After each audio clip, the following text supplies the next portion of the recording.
We're talking tackle basics at the moment, and we're looking at fly rods.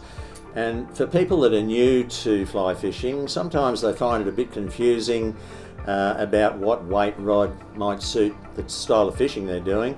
It's a scale from about 1 to 2 weight through to 14, 15 weight with fly rods. That really shows us how powerful the rod would be. If it's a 1 or 2 weight, it's a very light rod for small streams, trout fishing, throwing lightly weighted flies and floating lines. But if you go through to a 14 or 15 weight, then it's a very powerful rod designed for landing and playing big fish, and also designed for throwing much bigger flies.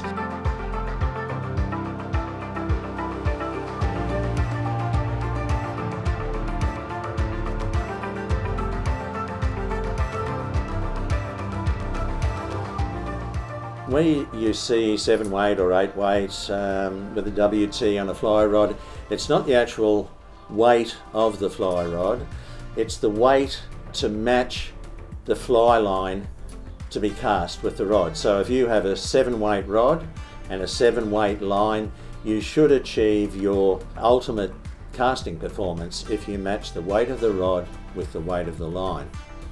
The weight is usually stamped on the rod butt just above the cork grip.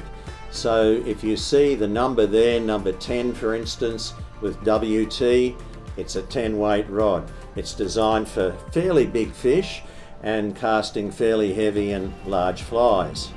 If you're wondering what rod is suitable for you, there are 2 things you need to consider initially. The main one is what species of fish you're going to be targeting and what size of fly you're going to be throwing at those fish. The other thing that needs a bit of consideration as well is the location you'll be fishing in. But the main 2 things are species of fish you're targeting and the size of the fly you're casting. The 2 rods I've got here, for instance, this is a 5 weight, which is a very good general purpose all-round trout rod.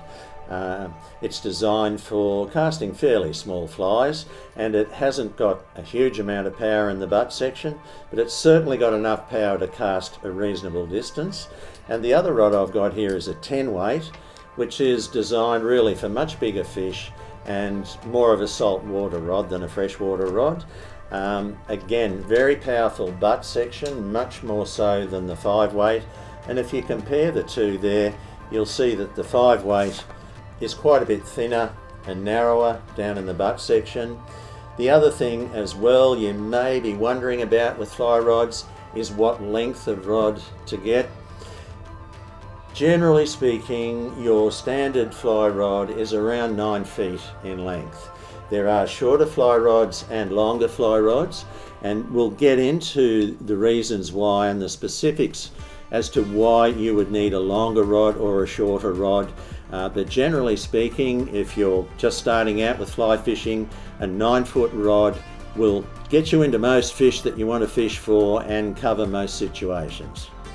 The other thing I haven't mentioned is most modern fly rods these days are 4-piece fly rods. They were designed that way mainly because a lot of fly fishermen travel, and it's a lot shorter, the tube's a lot shorter if it's a 4-piece, and much easier to transport around. It's a good idea as well, if you're going to store your rod, to give the reel seat and the guides a spray with lanolin or CRC or something similar, just to help protect it, and make sure the rod's dry before you put it in the cloth rod bag and back into the tube.